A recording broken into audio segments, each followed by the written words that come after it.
कमाल के लोग हैं। उस किताब में जैसे हमारे यहाँ वर्सेस होती हैं, श्लोक होते हैं, उसमें आयतें कहते हैं। उसमें एक आयत है सूरा नंबर 9 आयत नंबर 5। सूरा नंबर 9 आयत नंबर 5 ये कहती है कि जो तुम्हारे अल्लाह और अल्लाह के रसूल यानी मैसेंजर अगर उस पे विश्वास न लाए, उस पे यकीन न लाए, तो उसका कत्ल जस्टिफाई है।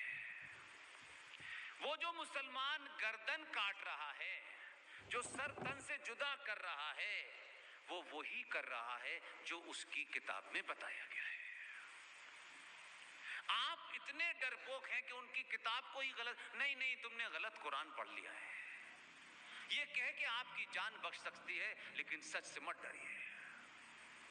मुसलमान वही कर रहा है जो कुरान में है।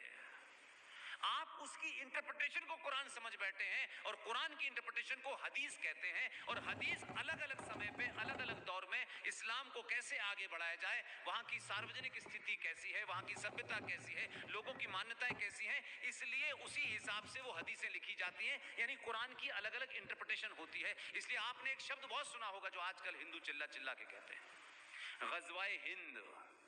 सुना है? जोर से बोलिए, कुछ सुना है? क्या है इसका मतलब? क्या है इसका मतलब? ये भारत में ही क्यों है? कभी भाईजान को पकड़ के पूछिए, भाई गज़वाए हिंद तो समझ में आता है कि तुम्हें भारत में गज़वाए हिंद करना है। कभी गज़वाए फ्रांस सुना है आपने? अगर कुरान में है तो फिर गज़वाए जर्मनी भी होना चाहिए और गज़वाए चाइना भी होना चाहिए। नहीं है ना? ये इंटरप्रिटेशन कन्वर्जन के लिए अलग अलग देशों में अलग अलग उस समय की हालात के हिसाब से लिखी गई हैं। इसलिए पूरी दुनिया में 35 देशों में कहीं मजार नहीं मिलती, क्योंकि भारत के लोगों को बड़ी बीमारी यह है या उनके संस्कार ऐसे हैं कि वो तो पेड़ के सामने भी नमन हो जाते हैं, वो हाथी के सामने भी ऐसा कर लेते हैं, अगर सड़क के किनारे कोई मजार है तो उसको भी ऐसा कर लेते हैं। ये उनके संस्कारों का हिस्सा है। उसी के हिसाब से यहां पर यह एजेंडा चलाया गया कि जो मज़ारे हैं इस्लाम में तो हराम है, लेकिन हमारी हदीस के हिसाब से कन्वर्जन में फायदा पहुंचाएगी। क्योंकि हिंदू को अगरबत्ती 4 जलानी है और सर झुकाना है, तो उसने कहा कि भाई तुम कल तक भगवान दास थे, आज हमने तुम्हें तलवार के जोर पे शलवार पहनाकर हमने गुलाम नबी बना दिया है। अब वो गुलाम नबी तो हो गया, लेकिन उसके शरीर के अंदर की जो इंद्रियां हैं वो तो सनातन से ही भरी हुई हैं। वो चलते चलते भी उसके अंदर वही होगा। उसकी उस चीज को पूरा करने के लिए, उसकी उस डिजायर को पूरा करने के लिए उन्होंने कहा तुम अगरबत्ती जलाते हो, ये भगवान जो है खड़ा हुआ है, एक भगवान लेटा हुआ है, अजमेर शरीफ में तुम जाओ, वहां माथा टेको और अगरबत्ती जला लो, और कुछ नहीं करना। तो जो चीज इस्लाम में हराम थी वो भारत में वैलिड है, क्योंकि कन्वर्जन के लिए काम आ रही है। इसलिए आप यहां से निकले, सड़क के किनारे, साइकिल स्टैंड पे, अभी तक तो अजमेर में ही थे 4-5 जगह। जब उन्हें पता चला कि ये मूर्ख जो हैं इसी तरीके से धीरे धीरे ये न रामायण पढ़ेंगे न गीता पढ़ेंगे और हमारी दिन रात बातें सुनेंगे, तो लोग अब उनके बिहाफ पे पीआरओ का काम करने लगे। मुझे जैसे आदमी को बताते, पुष्पन जी आप इस्लाम के बारे में नहीं जानते। मैंने कहा हाँ आप ही बताओ। कुछ पता नहीं, सिर्फ अपने आप को यह दिखाना है कि हम बहुत ज्ञानी हैं, कुछ पता नहीं है। इसलिए बिना किसी बात को जाने चलाए जा रहे हैं। फिर एक फ्रॉड आया, मुगल आए, मुगल चले गए, मुगल यहां छोड़ गए अपने नाजायजों को, और उसमें उन्होंने कहा कि भाई देखिए भारत में गंगा जमुना तहजीब है। ये तहजीब जो है किस भाषा का शब्द है? उर्दू है ना? उर्दू किसकी लैंग्वेज है? जोर से बोलिए, किसकी? मैं समझ नहीं आ रहा। उर्दू किसकी भाषा है? किसने कहा? दोबारा मत कहिएगा। उर्दू हमारी भाषा है। ये जाहिल जो 1400 साल से अपने साइज का पजामा नहीं बना रहे, ये इनकी भाषा होगी? किस दुनिया में है? कौन सी भाषा? कहां सुना था आपने कि उर्दू उनकी भाषा है? फिराक गोरखपुरी कौन थे? कृष्ण पंत कौन थे? उर्दू हमारी जबान है, इसी मिट्टी की जबान है, इनकी जबान नहीं है, कोई लेना देना नहीं है। लेकिन उन्होंने ऐसा आपको फंसाया कि आज 2024 का भारतीय इस सनातन धर्म सभा के सभागार में बैठ करके पुष्पेन के सामने पूरे कॉन्फिडेंस से कहा उर्दू मुसलमान की भाषा है। कहां से आए थे ये और कैसे कैसे नैरेटिव हैं, इसे आप चलाते हैं।